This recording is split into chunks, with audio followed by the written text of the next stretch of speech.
सूरत लहब मक्की सूरत है। बिस्मिल्लाहिर्रहमानिर्रहीम। तब्बत यदा अबी लहब व तब, हाथ टूट जाए अबू लहब के और वो हलाक हो गया। अबू लहब आपका सगा चचा भी था और साथ साथ पड़ोस का ताल्लुक भी था, मगर उसके बावजूद आपका दुश्मन हो गया।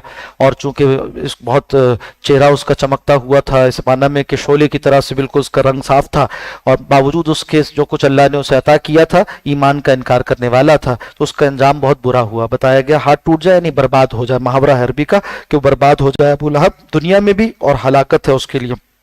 और हुआ भी ऐसे ही कि बाद में उसको अल्लाह सुब्हानहू व तआला ने ऐसी ताउन के मर्ज में मुब्तला किया कि कोई उसके करीब भी नहीं जाता था हाथ लगाने के लिए, और बहुत सारे उसके बेटे थे, उसके बावजूद कोई करीब नहीं जाता था। बेटों ने उसे लकड़ियों से दूर कर कर धकेल दिया और एक मैदान में दूर से उसके ऊपर पत्थर फेंक फेंक कर उसकी कब्र बना दी, कोई उसके करीब भी नहीं जाता था। इस हाल में वो मर गया।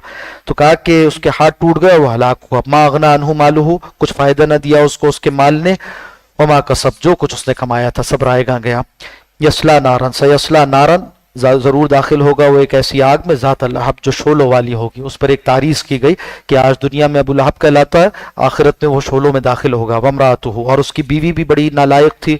हम्मालतल हतब, जो लकड़ियां ढोकर लाने वाली थी। माल बहुत था मगर ये हकीर काम, छोटे काम वो भी खुद करती थी कंजूसी की वजह से। कहा कि वो जो लकड़ियां ढोकर लाने वाली है उसका भी अंजाम बहुत बुरा होगा। फी जीदिहा, उसकी गर्दन में है हब्लुम मिन मसद, छाल की बटी हुई रस्सी, रोज क़यामत उसका यह अंजाम होगा। और दुनिया में भी वो रस्सी के गठरे, वो लकड़ी के गठरे बांध कर लाती थी और उसके गले में रस्सी होती थी। कहा कि वो जो रस्सी वाली है इसका भी बहुत बुरा अंजाम होगा, आखिरत बुरी होगी उसके लिए।